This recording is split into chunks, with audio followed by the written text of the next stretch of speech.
প্রিয় দর্শক, বিদেশ টিভির নিয়মিত পরিবেশনায় ইউরোপের পথে প্রান্তরে পর্তুগাল থেকে আপনাদের স্বাগত জানাচ্ছি আমি মাইনুল ইসলাম নাসিম। আসছে নভেম্বরেই লিসবনে আনুষ্ঠানিক কার্যক্রম শুরু হতে যাচ্ছে পূর্ণাঙ্গ বাংলাদেশ দূতাবাসের। উৎসাহ উদ্দীপনা সবার মাঝে। শীর্ষ কমিউনিটি ব্যক্তিত্ব রানা তসলিমউদ্দিন। 1990 সালে এদেশে এসেছি এবং 90 থেকে 2012 পর্যন্ত কন্টিনিউ 22 বছর এদেশে আছি। তবে আজকের বর্তমান যে পরিস্থিতি আমাদের লিসবনে, সেই পরিস্থিতিতে আমরা যথেষ্ট খুশি এবং কৃতজ্ঞ বর্তমান বাংলাদেশ সরকারের কাছে। এই কারণেই যে পর্তুগালে বাংলাদেশে একটি এম্বাসি হওয়া, সেটা ছিল আমাদের জন্য প্রাণের একটি দাবি। এই প্রাণের দাবিটা আমাদেরকে ছিল একটি সোনার হরিণের মতো। গত 2010-এ যখন মাননীয় পররাষ্ট্রমন্ত্রী দীপুমণি যখন পর্তুগালে আসেন, তখন ওনার কাছে আমরা সবিনয় অনুরোধ করি এবং ওনাকে রিসেপশনের মাধ্যমে আমরা জানাই যে এই বিগত 90 থেকে এই পর্যন্ত প্রায় 20 থেকে 25 হাজার বাঙালি এই দেশে এসছেন এবং এই 25 হাজার বাঙালির বিভিন্ন কাগজপত্র সবকিছুর মাধ্যমে তারা যেভাবে অবহেলিত হয়েছেন এবং যেই কষ্ট করেছেন এবং একটি পাসপোর্টের জন্য বা একটি দরখাস্তের জন্য কিংবা একটি শনাক্তকরণ কাগজের জন্য যেভাবে তারা প্যারিসে ছোটাছুটি করেছেন এবং অনারারি কনসুলের সাথে যোগাযোগ করেছেন, সেই পরিস্থিতিতে মানে এটা চোখে দেখার মতো। সেই দিন থেকেই আমাদের এই আন্দোলনটা কন্টিনিউ চলছিল, আমাদের এই আবেদনটা কন্টিনিউ চলছিল। শেষ পর্যন্ত দীপুমণিকে আমরা কাছে পেয়ে আমরা আমাদের প্রাণের এই আর্জিটা এমনভাবে তুলে ধরেছিলাম যে তিনি বাধ্য হয়েছিলেন, আমাদেরকে কথা দিয়েছিলেন যে আমি উইদিন শর্ট টার্মের মধ্যে আপনাদেরকে এখানে একটা এম্বাসি দেব, এবং সেটাই তিনি করলেন।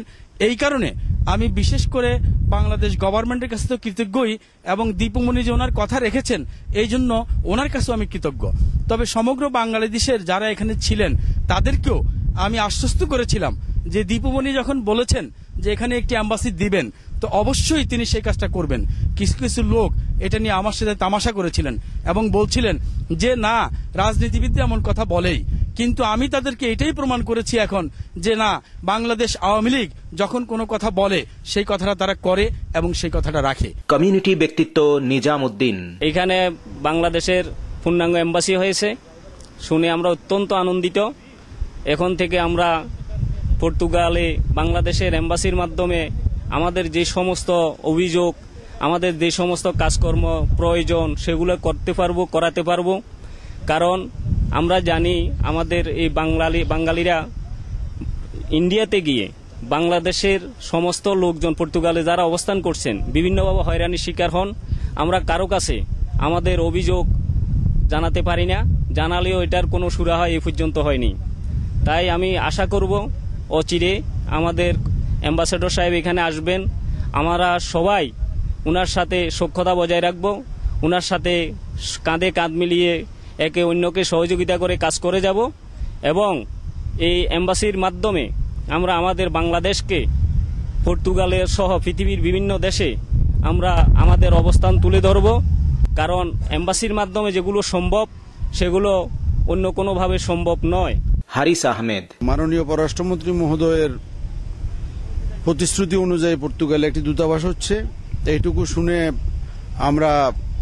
আমি ব্যক্তিগতভাবে বাংলাদেশ আওয়ামী লীগ পর্তুগাল শাখার সাংগঠনিক সম্পাদক হিসাবে আমি বাংলাদেশের মাননীয় প্রধানমন্ত্রী, বাংলাদেশ আওয়ামী লীগের সভানেত্রী জননেত্রী শেখ হাসিনাকে ধন্যবাদ জানাই, পাশাপাশি পররাষ্ট্রমন্ত্রী মহোদয়কে ধন্যবাদ জানাই।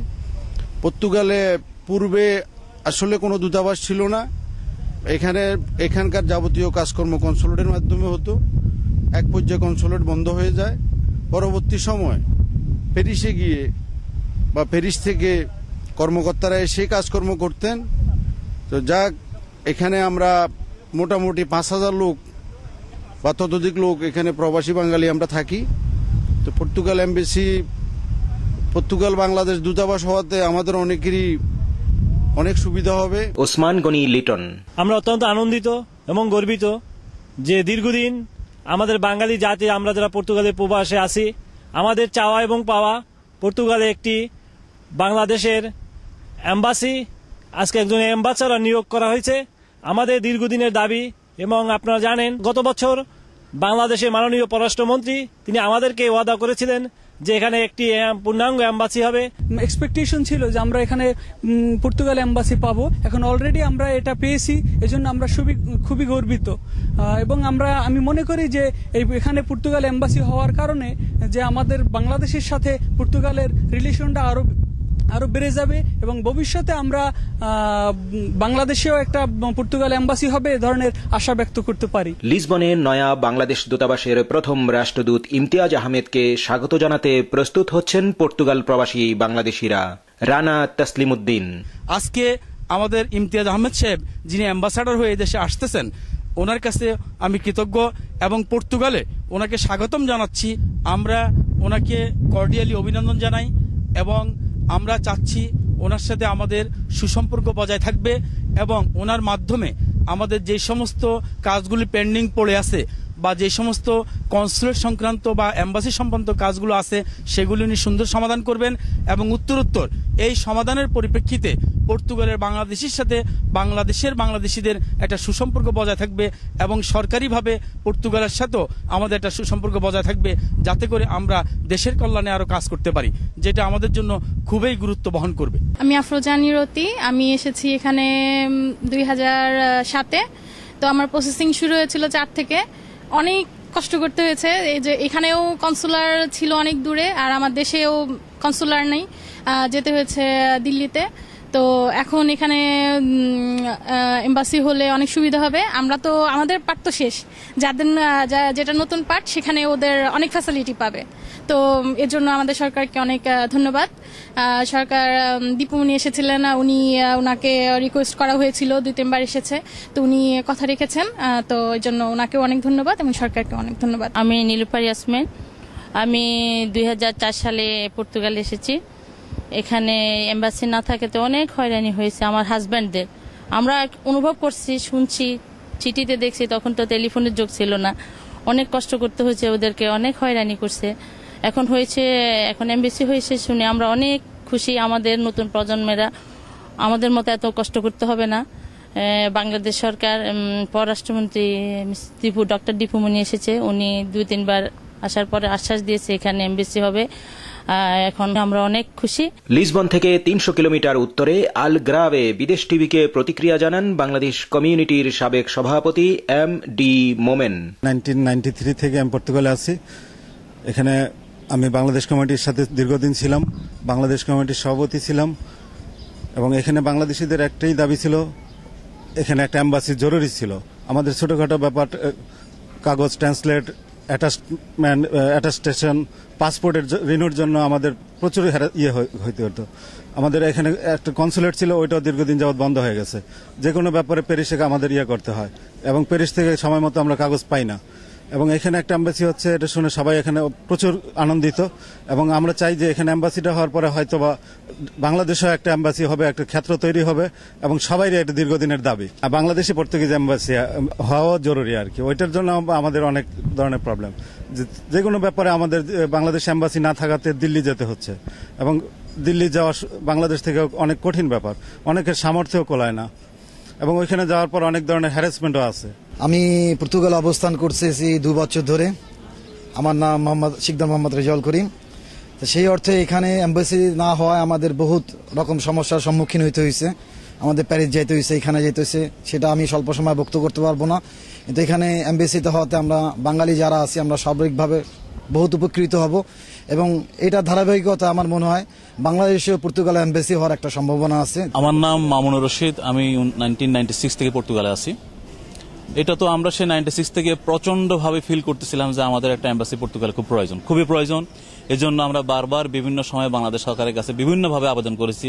যখন বাংলাদেশ সরকারের বিভিন্ন মন্ত্রণালয়ের মন্ত্রীরা, পররাষ্ট্রমন্ত্রীরা আসছেন, আমরা বারবার ওদেরকে রিকোয়েস্ট করছি যে এনি হাও আমাদেরকে একটা এম্বাসি এখানে চালু করে দেওয়ার ব্যবস্থা করে দেওয়া হোক।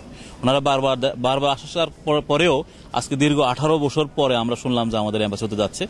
যা হোক, দীর্ঘদিন পরে হলো, অত্যন্ত আনন্দের বিষয়। আমরা খুবই আনন্দিত এই জন্য, যেটা আমাদের খুবই প্রয়োজন ছিল এবং এখানে আমরা যারা পর্তুগালে আছি আমরা আমাদের জন্য খুবই উপকৃত, কারণ আমাদেরকে বারবার ইন্ডিয়া যেতে হয়, ইন্ডিয়াতে হয়রানি হতে হয়। আমরা এটা থেকে অন্তত মুক্ত পাবো, এই আশায় আমরা খুব আনন্দিত। আমার নাম আসতে পারভিন রিতা, আমি পর্তুগালে 2004 সালে এসেছি। আমি শুনতে পেলাম যে বাংলাদেশ পর্তুগাল দূতাবাস শুনে খুবই আনন্দিত যে বাংলাদেশের দূতাবাস পর্তুগালে একটা প্রয়োজন ছিল এবং বাংলাদেশ সরকারকে এর জন্য ধন্যবাদ জানাই যে এই সুযোগটা করে দেওয়ার জন্য। আমি রাবিয়া বশির শানু, আমি পর্তুগালে এসেছি 2004 সালে। বাংলাদেশ দূতাবাস হচ্ছে জেনে খুব খুশি হয়েছি এবং গভর্নমেন্টকে এই জন্য খুবই আন্তরিকভাবে ধন্যবাদ জানাই। দক্ষিণের বন্দরনগরী পোর্তোর বাংলাদেশ কমিউনিটির সাধারণ সম্পাদক মামুন হাজারি। আমাদের এখানে যে দূতাবাস হচ্ছে এটা অত্যন্ত আনন্দের বিষয়, কারণ আমাদের গত 3 বছর ধরে আমাদের এখানে কনসুলার না থাকাতে এবং দূতাবাস না থাকাতে আমাদের বিভিন্ন সমস্যা হইতেছে এবং আমাদের বহু ক্ষতি হয়ে গেছে। কিন্তু এখন যখন দূতাবাস হচ্ছে তাহলে আমাদের অবশ্যই এটা আমাদের জন্য খুশির বিষয় এবং আমরা সবাই এর থেকে উপকৃত হব বলে আশা করছি ইনশাআল্লাহ। এখানে আমাদের পর্তুগাল এবং বাংলাদেশের মধ্যে আমদানি রপ্তানি বাড়বে এবং আমাদের মধ্যে যে বাংলাদেশ এবং পর্তুগালের মধ্যে ভ্রাতৃত্ববোধ প্রতিষ্ঠিত হবে এবং আমাদের ব্যবসা বাণিজ্যের ক্ষেত্রে সর্বক্ষেত্রে আমরা লাভবান হবে বলে আশা করি। বাংলাদেশ এর থেকে প্রচুর লাভবান হবে আমার বিশ্বাস। এরপর আমরা আশা করি আমাদের দীর্ঘদিনে যে একটা সমস্যা যেটা হলো আমাদের বাংলাদেশে পর্তুগালের কোনো দূতাবাস নাই, আমরা আশা করব বাংলাদেশ সরকার এই দূতাবাসের মাধ্যমে চেষ্টা করে তদবির করে যেন পর্তুগালেরও একটি দূতাবাস বাংলাদেশে হয়, সেই চেষ্টা যেন করে, আমরা এই আশা করি। লিসবনে বাংলাদেশ দূতাবাস প্রতিষ্ঠা এক কথায় স্থানীয় প্রবাসীদের বহু বছরের স্বপ্নের বাস্তবায়ন।